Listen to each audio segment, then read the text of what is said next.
अस्सलाम वालेकुम नाज़रीन, हमारे YouTube चैनल को सब्सक्राइब करें और बेल आइकन को जरूर क्लिक करें ताकि आप तक बीमारियों के हिसाब से और ब्यूटी के लिहाज से हमारी रेसिपीज बर वक्त पहुंचती रहें। अस्सलाम वालेकुम नाज़रीन, कैसे हैं आप लोग? अल्हम्दुलिल्लाह आप लोग सब खैरियत से होंगे। और ये मैं वीडियो बना रहा हूँ अराउंड कोई 7 महीने के बाद।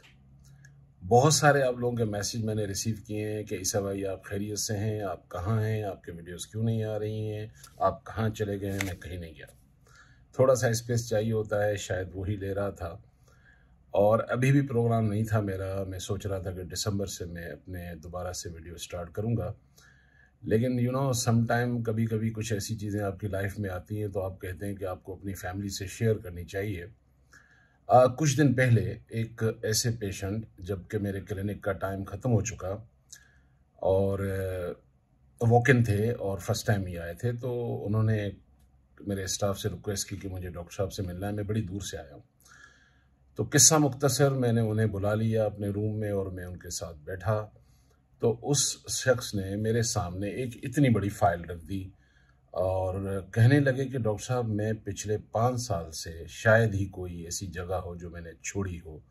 छोटा हॉस्पिटल, बड़ा हॉस्पिटल, क्लिनिक, हर जगह में दिखा चुका हूँ। मेरी इतनी सारी रिपोर्ट्स और हर रिपोर्ट सही है। तो मैंने कहा फिर क्या मसला है, अगर तुम्हारी सारी रिपोर्ट सही है तो प्रॉब्लम क्या है? बोला यही तो समझ में नहीं आ रहा है कि प्रॉब्लम क्या है। हर डॉक्टर मुझे ये कहता है कि आपको कोई बीमारी नहीं है, लेकिन मैं फिर भी बेचैन हूँ, मुझे नींद नहीं आती, कई उसके मसाइल थे और बीमारी डायग्नोज नहीं हो रही है, मगर उसका कहना है ये कि मुझे हर डॉक्टर दवाई ज़रूर देता है। ये कहने के बावजूद भी कि आपको बीमारी कोई नहीं है, तो डॉक्टर ईसा साहब फिर मुझे दवाई क्यों दी जाती है? सवाल तो उसका वैलिड है और बात समझ में आने वाली है कि रिपोर्ट्स में बीमारी कोई नहीं, फिर दवाई क्यों? तो मैंने उससे अराउंड कोई 45 मिनट्स डिस्कस की। मेरे पास भी पेशेंट नहीं था और वैसे भी मैं, आपको पता है, अगर जो लोग मुझे जानते हैं, कभी कभी पेशेंट के साथ मेरा 1 घंटा गुजर जाता है और पीछे बैठे हुए पेशेंट बेचारे तंग भी होते हैं, लेकिन मेरी भी मजबूरी है कि बताई हुई बीमारियों की दवाइयाँ मैं देता नहीं हूँ। मेरी आदत है कि पेशेंट जो तकलीफ़ बताए उसकी दवाई उसे मत दो, क्योंकि वो सिर्फ अपनी तकलीफ़ बता रहा है। डायग्नोस करना उस बीमारी को, उस तकलीफ़ के पीछे क्या है, उसे तलाश करना हर एक अच्छे डॉक्टर का काम है। तो मैं उससे जब तलाश करने लग गया, उसकी बातों के साथ मेरी बातचीत चल रही थी, तो मैं उस जगह पहुंच गया जहां उसकी प्रॉब्लम थी। यहाँ किस्सा मुख्तसर, क्योंकि एक मरीज़ का मसला था और उसकी बीमारी को डायग्नोस करके बग़ैर दवाई के मैंने उसे भेज दिया। अब आप सोच रहे होंगे कि बीमारी आपने डायग्नोस कर ली, दवाई आपने नहीं दी। उसकी सिर्फ वजह ये थी कि हर बीमारी भी नहीं होती और हर बीमारी की दवाई भी नहीं होती। कुछ बीमारियां बगैर दवाई के भी ख़त्म हो सकती हैं, क्योंकि वो एक सेहतमंद मरीज़ था। तो किस्सा एक सेहतमंद मरीज़ का, मगर बात अब उसकी नहीं होगी। ये पेशेंट तो चला गया, लेकिन मेरे दिमाग में एक चीज़ रह गई कि काश मैं उससे ये सवाल करता, क्योंकि जितनी देर मेरी उससे बात हो रही थी वो एक बात को बार बार दोहरा रहा था कि डॉक्टर साहब मैंने लाइफ स्टाइल भी बड़ा चेंज किया है, मैंने लाइफ स्टाइल भी, क्योंकि हर डॉक्टर ये कहता है कि लाइफ स्टाइल चेंज करें। तो सवाल ये मुझे करना चाहिए था कि अच्छा आपने लाइफ स्टाइल में ऐसा क्या चेंज किया? ये सवाल मुझे उससे करना तो था, मगर रह गया। और अल्लाह ताला के हुक्म से वो सही हो जाएगा जिस तरह मैंने उसे गाइड किया है। शायद वो किसी और पर्पज़ के लिए मेरे पास आए या कुछ बताने आए, तो मैं ये सवाल उससे फिर ज़रूर करूँगा। तो आज का प्रोग्राम इतना ज़रूरी है कि जितनी आप फरमाइशें लिखते हैं कि डॉक्टर साहब मुझे ये बीमारी है, मुझे ये मसला है, मुझे वो मसला है, चाहे वो ब्यूटी से रिलेटेड है, चाहे आपकी हेल्थ से रिलेटेड है, ये सब्जेक्ट इतना अहम है। अगर आपने आज समझ लिया तो शायद 95% आप अपनी बीमारियों को समझ पाएंगे और कंट्रोल भी कर पाएंगे विदाउट एनी मेडिसिन। क्योंकि मसला ये है कि इंसान सब कुछ समझना चाहता है मगर खुद को नहीं समझना चाहता। वो ये चाहता है कि मुझे दवाई दी जाए ताकि मैं सही हो जाऊं, मगर वो समझना नहीं चाहता कि ये बीमारी आखिर हुई क्यों।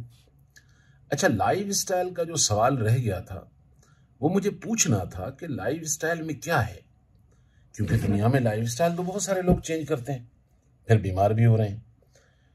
सैलड खाइए, लाइट खाइए, रात को कम खाइए, थोड़ी सी वॉक कीजिए। क्या सिर्फ यही लाइफस्टाइल है? नहीं। देखें, ये जब आप लेक्चर तो नहीं कहूँगा, डिस्कशंस कह लेते हैं इसको, कि जो मैं अपनी फैमिली के साथ इस वक्त मेरे जितने भी देखने वाले लोग हैं उन सब से मैं मुखातिब हूँ। अगर बात समझ में आए ना तो ये वीडियो हर अपने फैमिली मेम्बर को, अपने दोस्तों को शेयर ज़रूर कीजिएगा, क्योंकि अगर किसी का भला हो सकता है तो भलाई करने में हमें देर नहीं करनी चाहिए। इंसान इतनी पावरफुल चीज़ है, इतनी पावरफुल चीज़ है, अगर आप इस पर गौर करें, दुनिया की जितनी चीज़ें उठाकर देख लें, ये इसने तख्लीक की हैं। छोटा सा हमारा एक ब्रेन है, 1-1.5 स्लाइस का इसका वजन है, अखरोट जैसी इसकी शक्ल है, 1000 अरब इसमें हमारे सर्किट हैं जो न्यूरॉन के थ्रू बनते हैं। अब सोचिए कि 1000 अरब कनेक्शन, यानी कि मेरे पूरे वजूद का एक हेडक्वार्टर है।